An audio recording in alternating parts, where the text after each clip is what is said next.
Hello friends, welcome back to the my new video guys and my YouTube channel guys. Today friend we are going to upload guys how can we update guys notification ringtone in our Infinix phone device. Friends, you want to update guys your phone notification ringtone. So how can you update? Today friends I will show you, I will tell you in this video. So before starting video friends, first of all go and subscribe the channel guys, click the bell icon, like the video.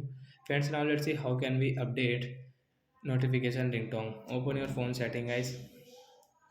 After on phone setting, I scroll it. Friends, you can see this type of setting. Friends, you will have to click on my phone sound and vibration. Guys, click on sound and vibration.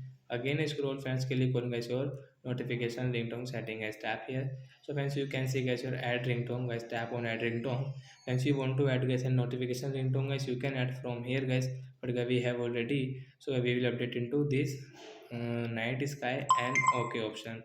Fans notification ringtone will update into night sky, and fans you can increase and decrease guys. You can adjust guys your notification volume from here.